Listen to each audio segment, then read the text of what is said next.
Awesome. So this is one of 4 projects that I did for my PhD studies. This project was in collaboration with Life Saving Victoria. So I will just go through it. I guess everyone here knows the importance of drowning prevention and water safety education. So I'm going to just skip this slide and go directly to what we did and what is virtual reality. So virtual reality is a computer-generated environment or a 360-degree video that perceptually surrounds the individual, leading the user to believe that they have stepped inside the computer-generated environment or the 360-degree video. And they believe when they are there that they are actually there and they can interact with the environment. There are different types of virtual reality systems and they vary on price, comfort, and interactivity purposes. For this study, we used the cheapest, one of the cheapest versions, which is the cardboard headset. So this cardboard headset you just need to use a phone, and it's basically a really easy tool to use and a cheap one to use. For this project, we developed 360-degree videos. And as you can see in the gift over there, the kids were able to see 360 degrees around them. So that's why the user feels like they are inside the environment. Why we use virtual reality? Well, we think virtual reality is an innovative solution to engage the community to learn about these important aspects of drowning prevention, water safety. We also believe that videos with vivid graphics and increased interactivity are key to effectively engage learners with the content. And based on the instructional theory, direct participation in learning generates more retention, and then it could generate that the learning can be transferred to the real life. And we believe, yeah, that those things virtual reality is able to give it to the user. The aims of this study was to show, to look at how effective is virtual reality as a tool for teaching water safety skills. How well do children retain water safety in different times or different periods of time? And does virtual reality provide a more engaging experience to children compared to more traditional learning methods? So to do that, we did different videos. I'm going to show you this short video about the different topics and the different videos that we show in 360 degrees to the kids.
Okay, so more in detail, what we did was follow this methodology. So we went to the schools of 2 different primary schools. We tested 182 children aged 10 to 12 years old.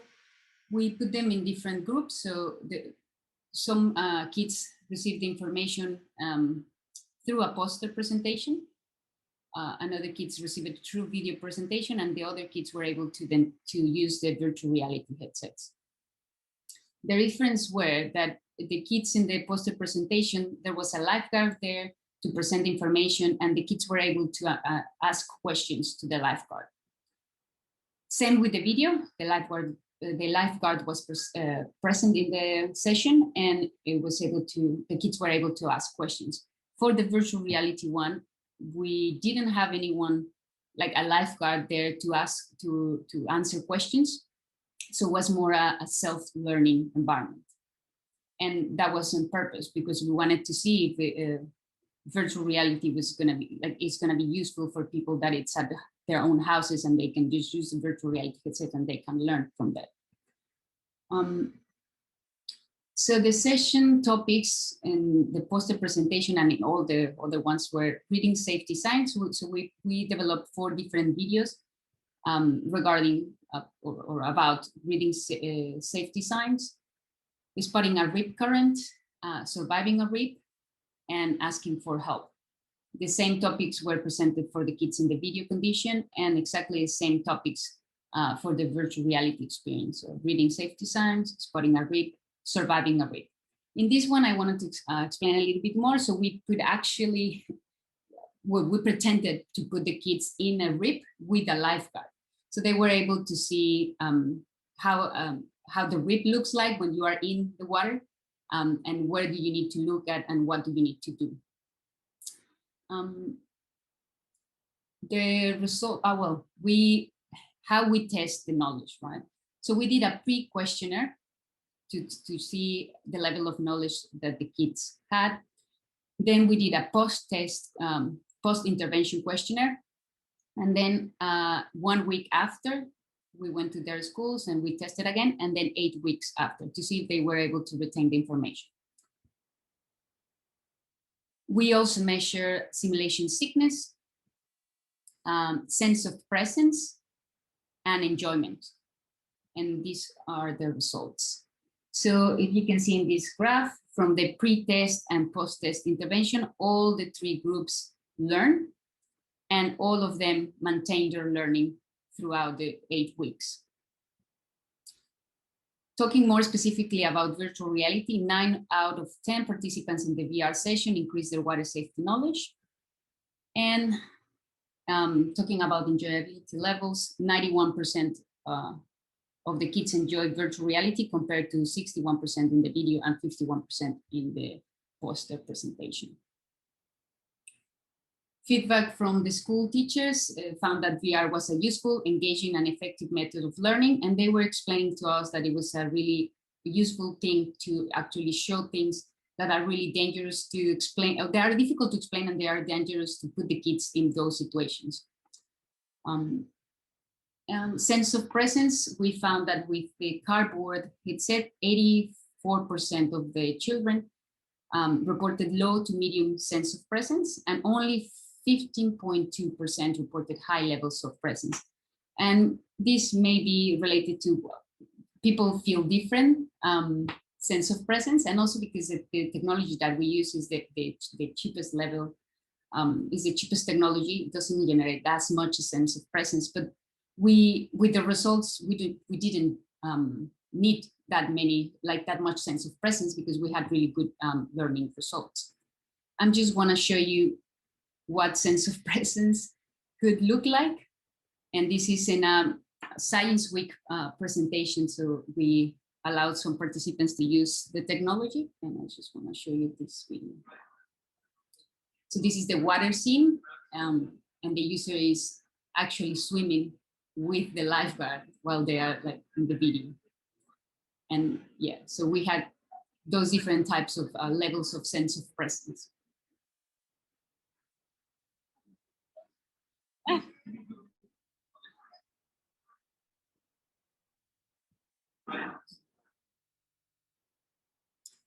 To sum up, well, virtual reality is definitely an effective, safe, and engaging way to teach children about coastal water safety hazards without the potential risk involved. VR is an effective tool for self-directed learning, which gives a lot of different possibilities and potential for this technology. And well, if you want to read a little bit more about this study and more in detail, we have the paper published in Computers and Education journal. This is the actual title of the paper.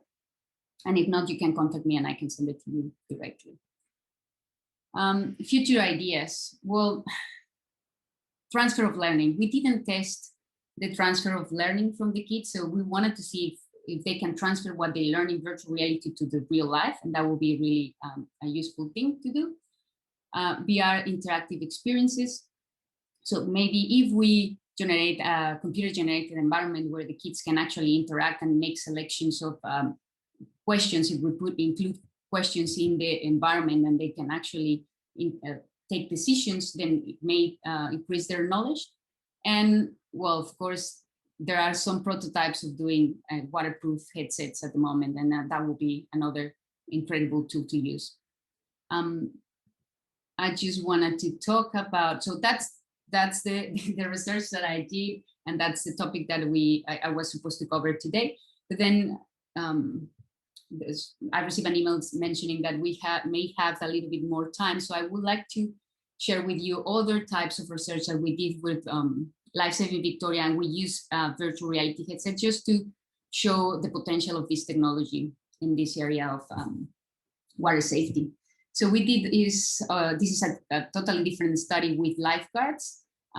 Same, we did this in collaboration with Lifesaving Victoria. We provide, the aim was to provide evidence-based recommendations to the most appropriate ratio of pool lifeguards to patrons. We did 360-degree video, same, and we put the lifeguards in these 360 scenarios. We had some actors pretending to drown, and the idea was for the lifeguards to actually identify if someone was drowning, and we were changing the number of patrons in the pool.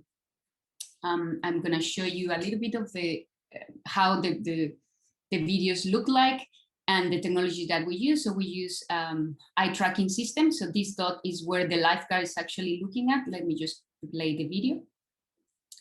So this is the 360 video. This pool is a kind of a regular shift for a lifeguard, and he's scanning the pool. We put different, of course, we use different videos. In some of them, nothing was happening, and in some of the others, an actor was drowning. And we gave them the instruction to just, how do you say, patrol or do whatever they do during their regular shifts. He's actually looking at this person. So this is going to be the drowning victim over here. So you will see at the end of the video that he actually identifies the drowning victim. Yeah, so he's actually looking at the victim and is saying that there is a victim over there. Results for this. So we found that when the ratio of patrons is more than 50, lifeguards take longer than the optimal time, 10 seconds, to identify a drowning victim to prevent after effects. When the number of patrons is more than 75, only 50% of the time the drowning victims are missed, or not only, but a lot, it's 50% of the time the victims are missed by lifeguards, and 52% of the time lifeguards overestimate their ability to identify the drowning victims. So based on this study, the recommendation was that the ratio should be 1 to 50 patrons per lifeguard. And yeah, basically that's it. I'm now just working on a Liminal VR, which is a company that develops virtual reality content. If anyone is interested in doing something with virtual reality, we're more than welcome to help you. More than happy to help you, sorry.